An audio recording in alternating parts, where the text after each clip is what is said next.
Bien sûr, de crypto, les infos crypto pour ceux qui n'ont pas le temps. Grosse bagarre entre Bitcoin et les altcoins. C'est très intéressant ce qui est en train de se passer. Et je vais justement vous parler de mon scénario pour les prochaines heures, pour les prochains jours, bien évidemment.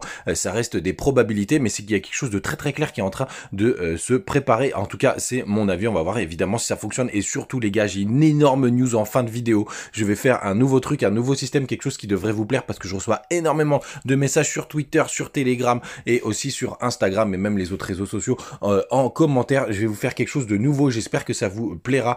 Je pense que ce serait assez intéressant pour l'information et pour l'information du côté du trade. Du côté du BTC, les gars, on est très très stable, on est à 16 961 $ et c'est comme pareil que tous les dimanches en ce moment, on est vraiment sur des maps, on dirait des stablecoins, tout est à 0%, c'est pareil pour Ethereum, c'est pareil pour BNB, c'est pareil pour XRP, bref, il n'y a pas grand chose à se mettre sous la dent, c'est ultra stable, donc on va rentrer directement les gars sur les graphiques. On va commencer avec le weekly parce que ça fait longtemps qu'on l'a pas vu, mais il y aura la clôture.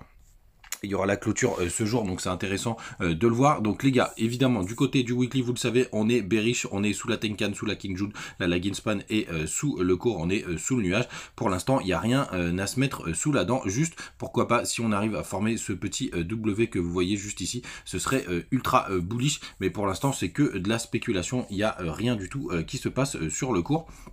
Donc les gars, vraiment prudence, mais en tout cas je le surveille de très très près. Du côté du daily, c'est là où c'est beaucoup plus intéressant et on va rentrer tout de suite dans mon scénario. Alors encore une fois les gars, scénario égale probabilité égale analyse technique, donc forcément ne prenez pas pour argent comptant. Mais ce que je vois juste ici, c'est que déjà on est bien au-dessus de la clôture de vendredi du côté du gap CME puisqu'on a clôturé à on va regarder plutôt directement sur le graphique, c'est toujours un peu plus parlant. On a clôturé à 16 895 $. Donc pour moi, on est sur un fake pump, en tout cas pour ce week-end. Alors c'est pas énorme, hein, on parle de 50 $ sur le BTC. Donc pour moi déjà, on va retracer un petit peu entre ce soir et lundi, donc le retour des professionnels. Pour moi, ça c'est assez évident, ce qui pourquoi pas nous permettrait de faire un magnifique pullback sur le RSI là de ce W. Là, ce serait vraiment une zone vraiment idéale pour se positionner.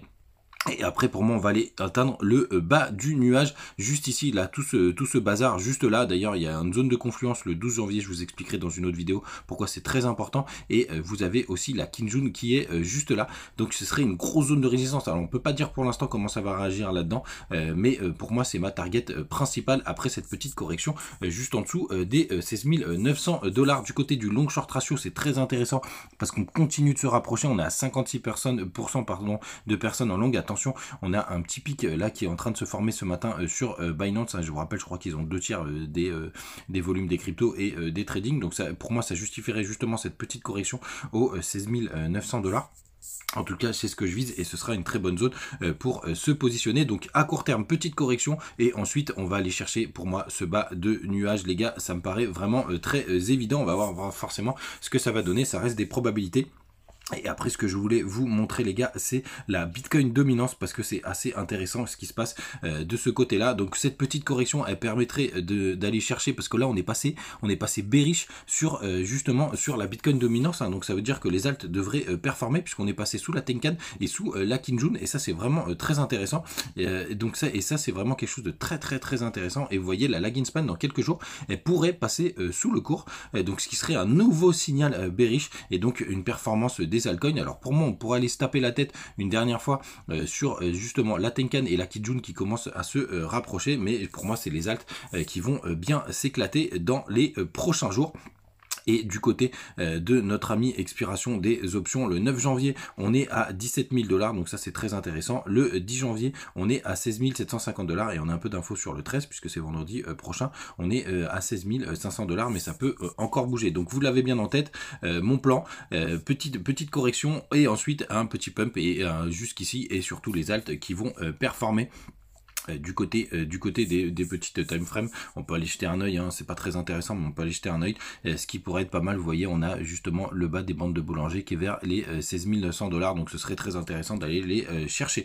Du côté les gars de la grosse news, je lance un énorme partenariat avec Punchworld.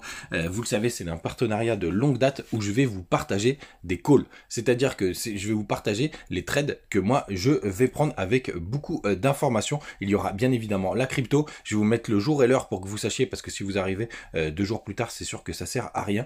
C'est très simple, hein, Punchboard, vous avez juste à le télécharger, c'est gratuit dans l'App Store ou tout le bazar Android, etc. Donc vous avez juste à le télécharger. D'ailleurs, il y a le listing, je crois, qui est annoncé pour cette semaine ou la semaine prochaine, donc ça va arriver très très vite, parce qu'il y avait la levée de fonds. Ils ont levé à peu près juste un peu moins d'1 million de dollars, et donc je vais vous partager sur ma page tous les calls, et je vais vous montrer exactement comment ça va se présenter. J'en parlais dans le Telegram ce matin, donc ça c'est la grosse annonce du jour. Je vous mettrai la date, l'heure, la crypto, le sens, donc short ou long, et justement mon point d'entrée, ou en tout cas à peu près la zone de point d'entrée, la target, et où est-ce que je mets le stop loss. Et là pour le coup ce sera vraiment très intéressant de piloter ça, de regarder ce que ça va donner, puisqu'il y a pas mal de gens qui me demandent pas mal d'infos sur la partie trading. Ce sera que des tradings avec BitGet, donc je traderai directement sur BitGet, donc n'hésitez pas à venir me rejoindre sur Punchboard si vous voulez participer à l'aventure, ou en tout cas vous pouvez faire du paper trading, c'est-à-dire que vous testez juste en l'écrivant sur un bout de papier pour voir si ça aurait été gagnant. Voilà les gars, j'espère que ça vous plaît, j'espère que ça vous plaira. Je vais commencer très très vite si jamais il y a des bons points d'entrée, hein, parce que je vais pas juste partager des trades pour partager des trades, je vais partager des trades auxquels je crois, et sûrement dans 90% des cas c'est des positions que je vais prendre, et on parlera de tout ça bien évidemment. Passez une très très bonne journée, un très bon dimanche, et à demain.